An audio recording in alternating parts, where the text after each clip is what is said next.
예, 반갑습니다. 네, 오늘 말씀 같이 나누겠습니다. 본문 말씀 제목은 잡아먹어라입니다. 먼저 본문을 해설해 드리는 것이 좋을 것 같습니다. 먼저 본문을 해설하겠습니다. 먼저 10절을 같이 읽을까요? 10절 시작. 그가 시장하여 먹고자 하매 사람들이 준비할 때에 황홀한 중에 10절에 보니까 10절 끝에 황홀한 중에 라고 말합니다. 그런데 17절도 한번 보시면 읽지는 않겠습니다만 17절에 보니까 베드로가 본 바 환상 이렇게 말하고 있어요. 중요한 것은 황홀함과 환상은 구분된다는 사실입니다. 황홀하다는 말은 원문에서 엑스타시스입니다. 엑스타시스. 선지자들이 환상을 볼 때에 경험하게 되는 상태를 말해요. 황홀함은 하나님의 계시를 받을 준비가 된 마음 상태를 가리킵니다. 엑스타시스라고 말하죠. 그러니까 황홀함이라는 것은 무아지경에 빠지거나 비몽사몽인 상태가 아닌 거죠. 뭔가 하나님의 계시를 받을 수 있는 하나님의 임재의 상태가 되는 거예요. 아주 지극히 성령으로 충만한 상태를 말하는 겁니다. 또 환상이라는 말은 원문에서 호라마라고 합니다. 호라마. 이게 영어에서는 비전으로 번역이 되거든요. 근데 눈으로 보는 걸 말해요. 쉽게 얘기해서. 환상은 눈으로 보는 겁니다. 그러니까 환상은 계시를 받는 것을 말해요. 성경에서.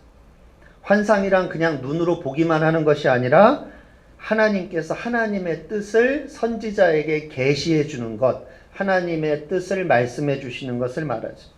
그래서 황홀한 것은 계시를 받을 준비된 상태가 되는 것이고 환상은 계시를 받는 것이고 이렇게 말할 수 있습니다. 우리 11절도 같이 읽어보겠습니다. 시작. 하늘이 열리며 한 그릇이 내려오는 것을 보니 큰 보자기 같고 내 귀를 메어 땅에 들이웠더라. 하늘이 열렸습니다. 하늘이 열리며. 이게 무슨 말입니까? 하늘이 왜 열립니까? 갑자기 그냥 말씀하시면 되지. 하나님께서는 하늘을 여시고 말씀하십니다. 선지자들과 사도들에게 말씀하세요. 왜 하늘을 여셔야 하죠? 인간의 죄로 말미암아 하나님과 사람과의 관계가 막혀있기 때문에 하나님께서는 인간과 하나님을 가로막고 있던 하늘의 휘장을 여시는 거예요. 하늘의 휘장을 찢으시고 하나님께서 임하시는 것을 말해요. 왜 임하십니까? 말씀하시기 위해서 임하십니다. 그런데 환상을 보니까 보자기 같은 것이 쭉 내려오는 거예요. 하나님께서 내려주시는 보자기죠. 12절 읽겠습니다. 12절 시작. 그 안에는 땅에 있는 각종 네 발 가진 짐승과 기는 것과 공중에 나는 것들이 있더라. 보자기 그릇 같은 것이 내려옵니다. 그런데 보자기 그릇에 무엇이 있습니까? 조류. 그렇죠? 새들, 공중에 나는 것들, 새들이고, 그리고 각종 네 발 가진 짐승과, 각종 네 발 가진 짐승이니까 아마 들짐승이 아닌가 싶습니다. 그리고 기는 것과, 기는 것이라고 했으니까 아마 곤충과 벌레들이 아닌가 싶습니다. 그러니까 이 보자기 그릇 안에는 조류와 들짐승과 곤충과 벌레들이 가득했어요. 베드로는 그것을 보는 것만으로도 불쾌했습니다. 왜 불쾌하죠? 그릇 안에는 거기에 들어있는 것들은 부정한 것들이었어요. 부정하다는 것은 뭐죠? 깨끗하지 않다는 말입니다. 깨끗하지 않은 것들이. 이게 문제였어요. 레위기 11장을 보면 하나님은 부정한 것, 깨끗하지 않은 것을 매우 매우 싫어하십니다. 그래서 이 부정한 것들은 먹지도 말라, 만지지도 말라, 심지어 혐오하라 이렇게 말씀하세요. 레위기 11장을 나중에 보십시오. 그러면 먹지도 말라, 만지지도 말라, 심지어 혐오하라 라고 명령하세요. 이 깨끗하지 아니한 것, 즉 부정한 것을 만지거나 먹으면 하나님의 거룩하심을 훼손하는 것이다. 이렇게까지 말씀하세요. 그런데 그 보자기 그릇에 이 혐오스러운 것들이 쭉 환상 가운데 내려오는 거죠. 우리 13절 같이 읽겠습니다. 시작. 또 소리가 있으되 베드로야 일어나 잡아 먹으라 하거늘. 그런데 더 충격적인 일이 발생합니다. 하늘에서 소리가 납니다. 베드로야 일어나 잡아 먹어라. 그래요. 베드로의 입장에서 생각해 보면 이게 꿈인지 생신지 구분이 안 가요. 하나님이 주시는 환상이라고 생각하기가 어려워요. 왜요? 부정한 것은 손도 대지 말아야 합니다. 이게 구약 성경의 명령이에요. 그런데 하나님이 잡아 먹으라 명령하십니다. 이게 있을 수 있는 이야기입니까? 아니, 무슨 하나님이 레위기 11장에서 주신 율법을 범하라고 말씀하실 수 있죠? 하나님이 스스로 하나님의 말씀을 어기라고 베드로에게 말씀하시는 거예요. 베드로의 입장에서는 받아들일 수가 없는 거죠. 그래서 베드로가 반응합니다. 14절과 같이 반응합니다. 시작, 같이 읽겠습니다. 시작. 베드로가 이르되 주여 그럴 수 없나이다.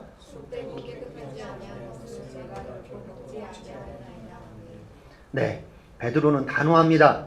주여 그럴 수 없나이다. 하나님 앞에서도 당당해요. 왜냐하면 구약 레위기 11장에 명확하게 예언한 거거든요. 그러니까 주여 그럴 수 없나이다 라고 말합니다. 긍정적으로 보면 구약을 향한 충성심이죠. 구약 성경을 지키기 위한 충성심이에요. 하나님 앞에서도 절대 안 됩니다. 이렇게 말할 수 있는 확신이 있었죠. 베드로가 유대인이기 때문에 그렇습니다. 이방인들은 가리지 않고 먹죠.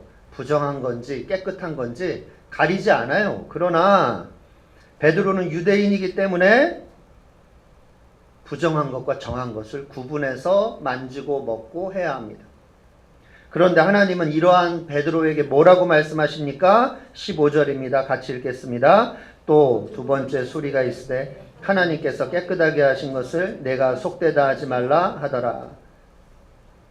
하나님의 말씀을 들었습니다. 15절 말씀을 듣고 베드로는 충격에 빠집니다.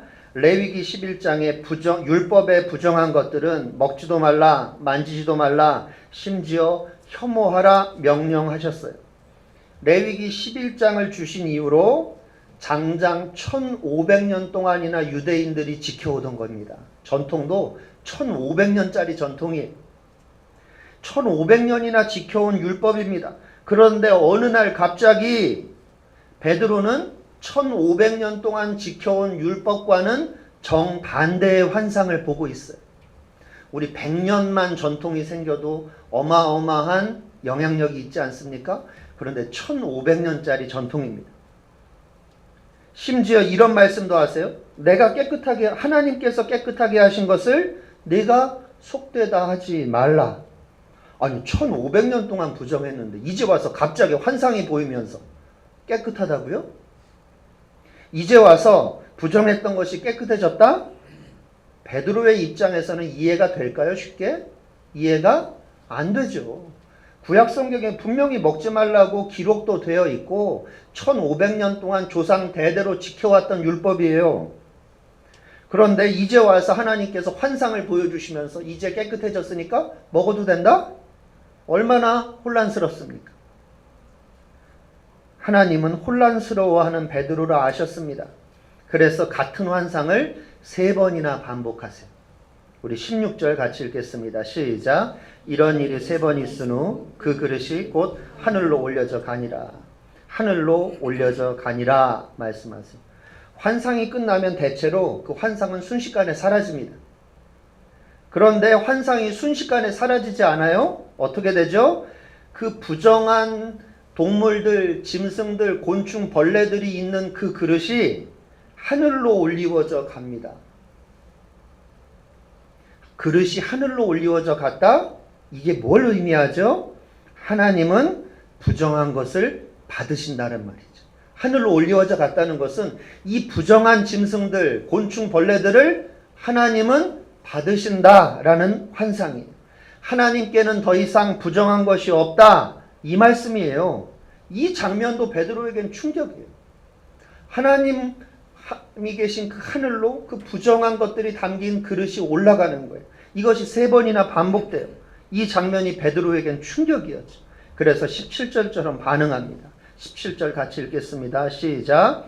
베드로가 본 바 환상이 무슨 뜻인지 속으로 의아해 하더니 마침 고넬료가 보낸 사람들이 시몬의 집을 찾아 문 밖에 서서.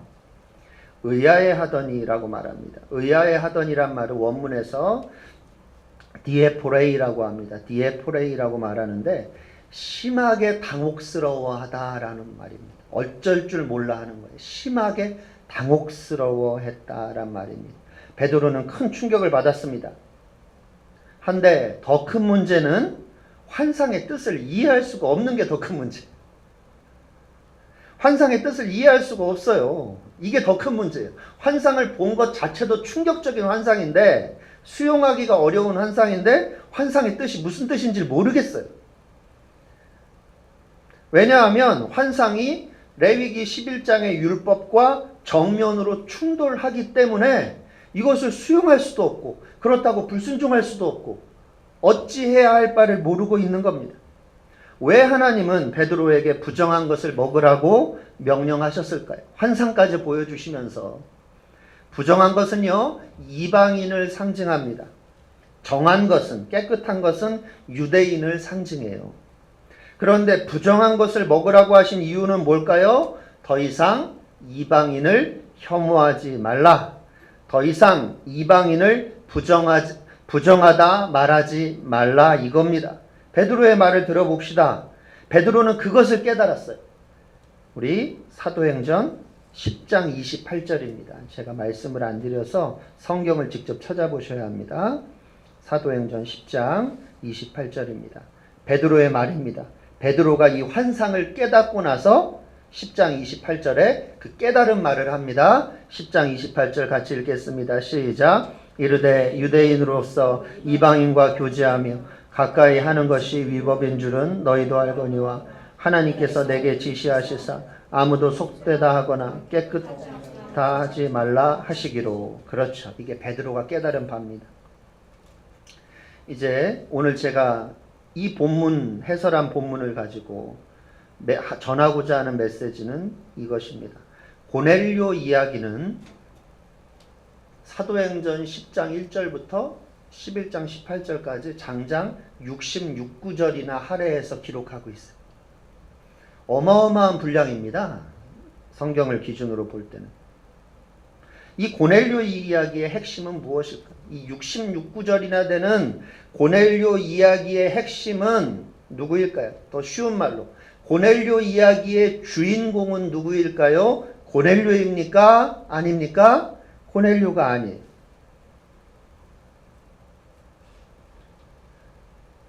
고넬료가 아니라 베드로가 주인공입니다. 이 사실 말씀을 드리겠습니다. 고넬료 사건을 경험하기 전에 베드로의 관점은 심각한 문제가 있었습니다. 어떤 문제일까요? 사도행전은 1장 8절 말씀이 성취되는 것을 보여주는 책이에요.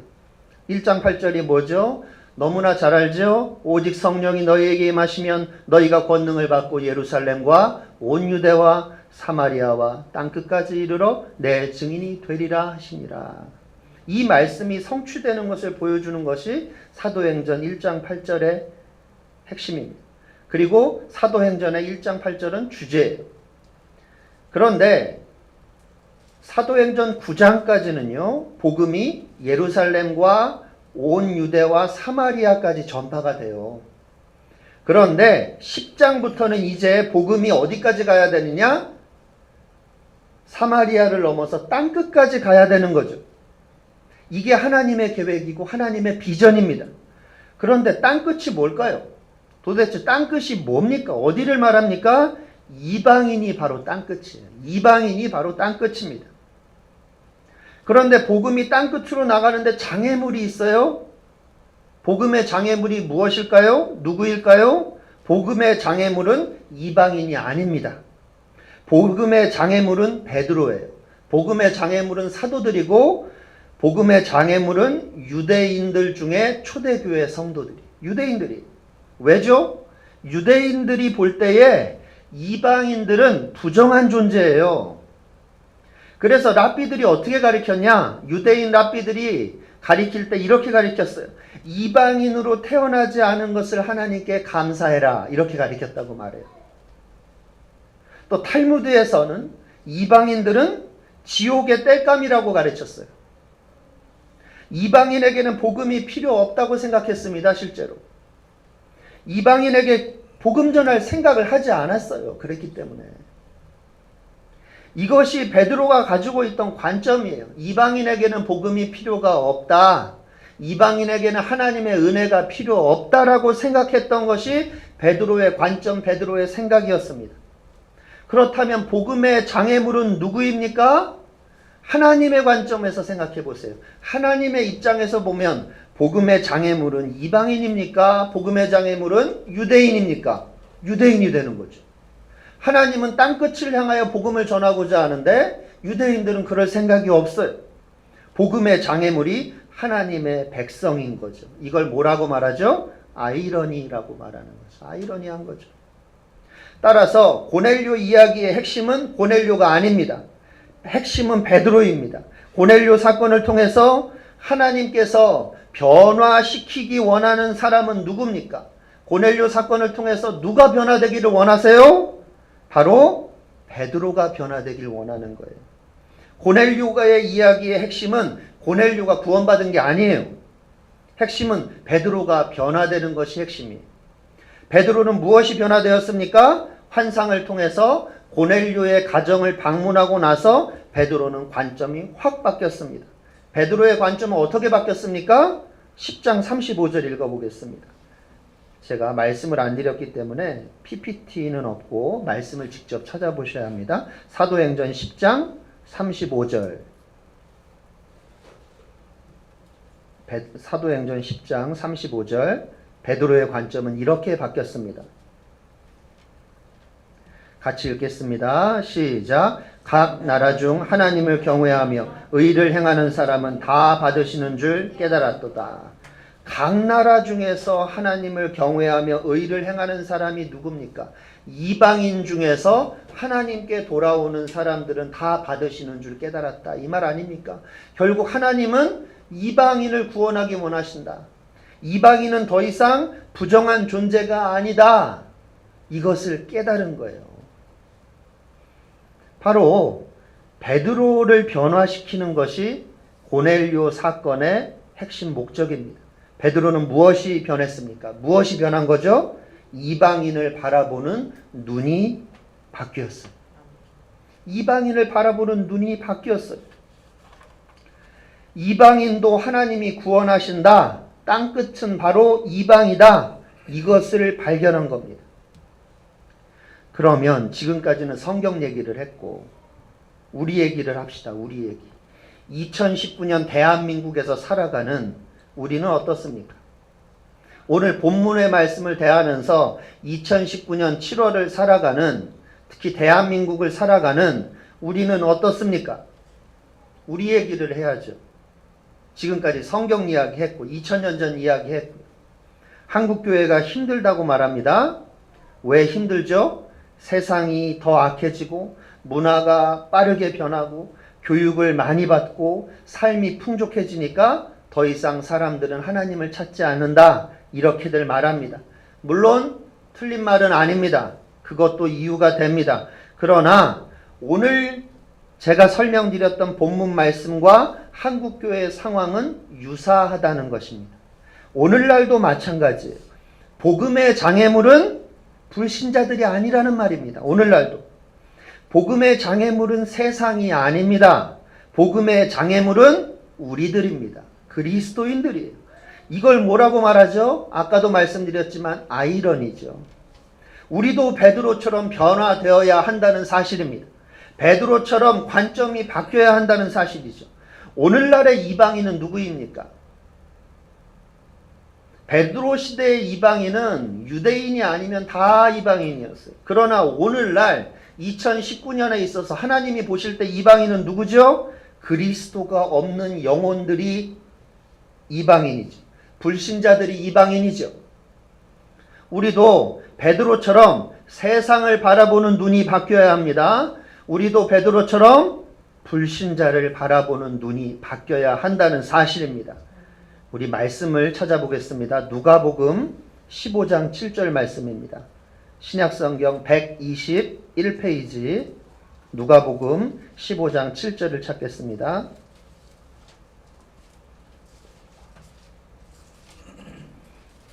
신약성경 121페이지 누가복음 15장 7절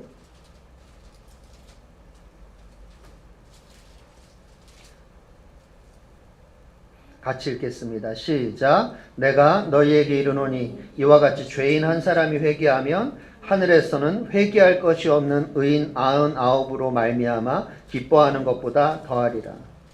이 말씀이 우리가 세상과 불신자를 바라보는 눈을 바꾸게 해줍니다. 죄인 한 사람은 누굽니까? 불신자를 가리켜요. 그리고 회개할 것 없는 의인은 누굽니까? 이미 구원받은 성도들입니다. 여러분과 저입니다. 여기에 모여있는 우리들입니다. 우리들은 하나님이 보실 때 회개할 것 없는 의인이에요. 그런데 뭐라고 말씀하십니까? 죄인 한 사람, 이방인 한 사람, 불신자 한 사람이 회개하면 이미 구원받은 성도 99명보다 더 기쁘다라고 말해요. 이 말씀대로 우리는 세상을 바라보고 이 말씀대로 불신자를 바라봐야 합니다. 그리고 이 말씀대로 교회를 바라봐야 하고 이 말씀대로 성도들을 바라봐야 하는 거죠. 그렇기 때문에 불신자가 교회에 왔을 때 그 사람은 주인공이 돼야 되는 거죠. 기존의 성도들이 주인공이 아니라 불신자가 한번 방문하는 것이 우리에게는 더 기쁨이 되어야 합니다. 그 사람이 언제 예수님을 영접할지는 중요하지 않아요. 그건 하나님이 하실 거예요.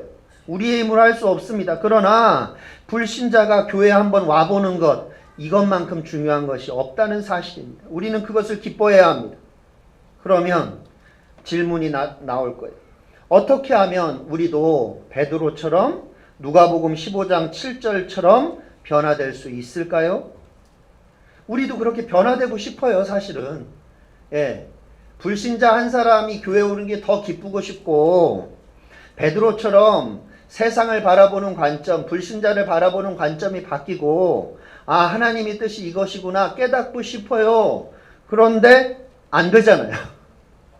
잘 안 돼요.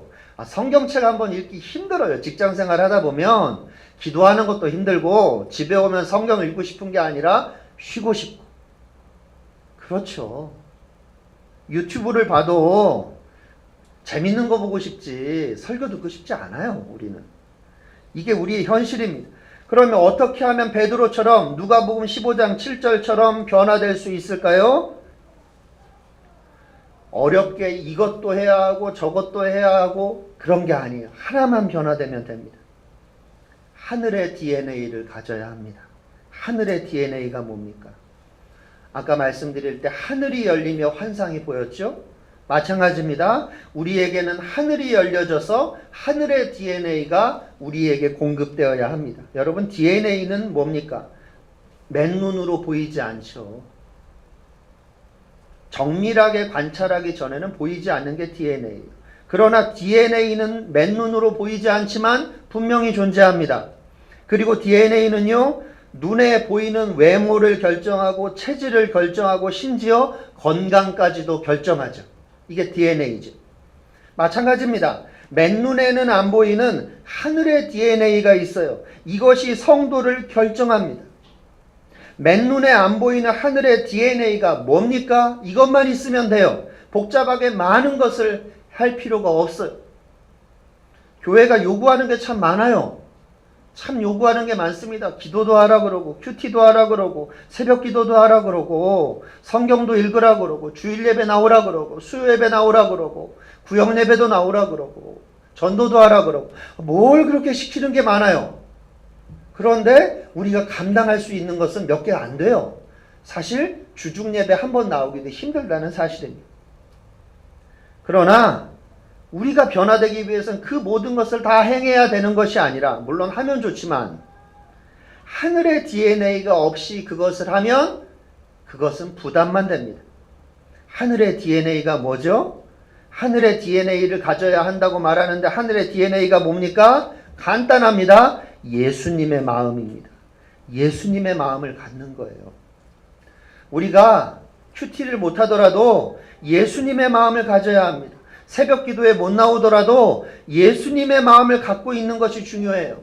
나의 영적 상태를 진단할 때 내가 오늘 기도를 1시간을 했느냐 2시간을 했느냐가 중요한 것이 아니라 예수님의 마음이 얼마나 내 마음을 장악하고 있느냐가 중요한 거죠.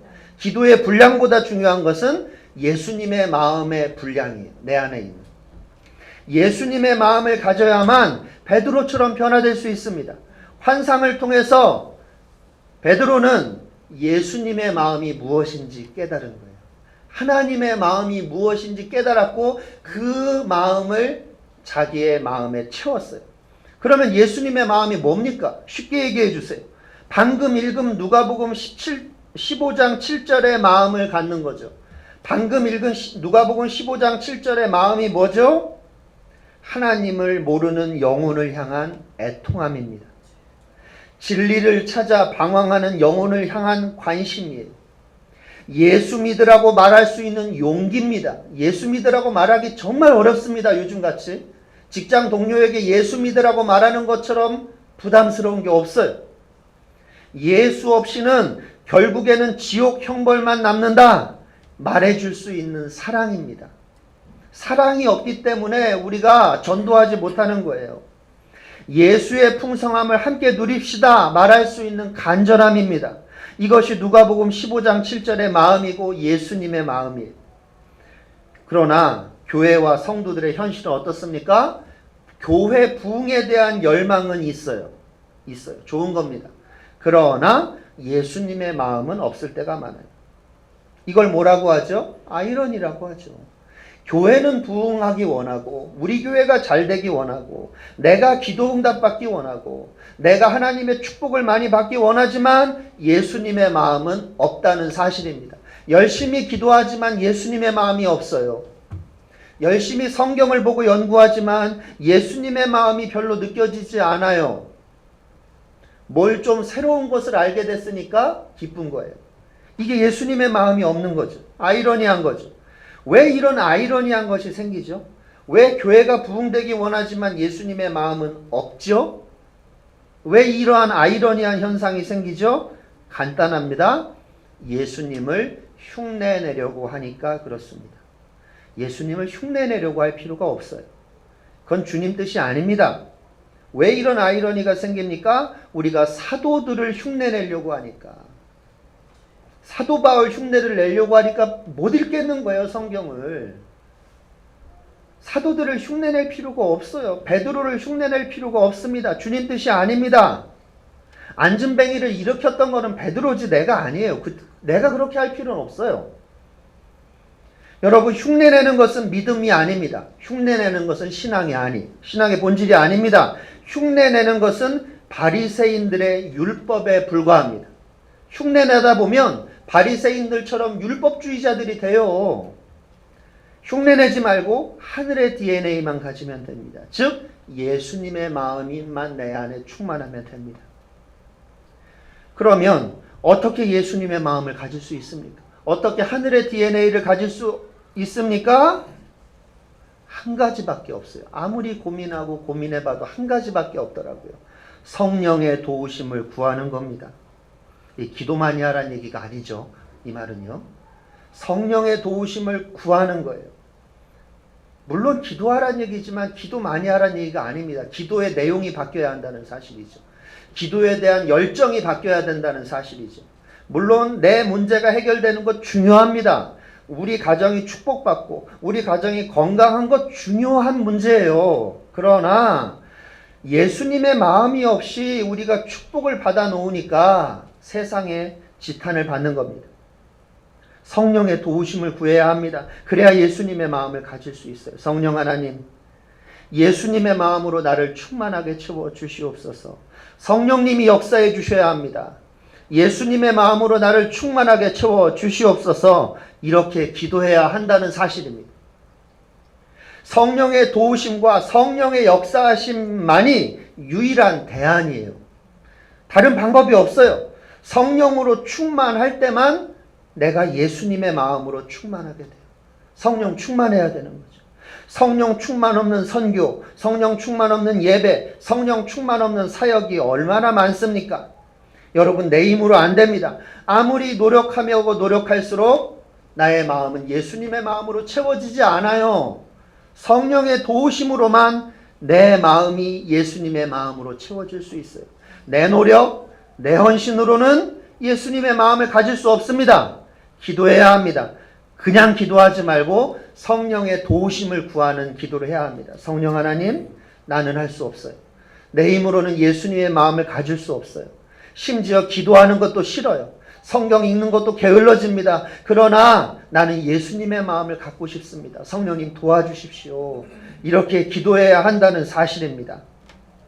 우리 마지막으로 빌립보서 2장 5절 읽고 마치겠습니다. 신약성경 319페이지 빌립보서 2장 5절입니다.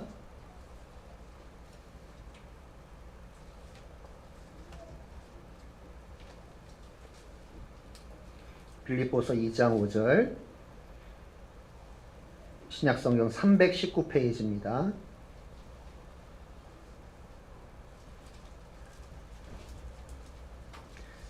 함께 읽겠습니다. 시작. 너희 안에 이 마음을 품으라. 곧 그리스도 예수의 마음이니. 아멘.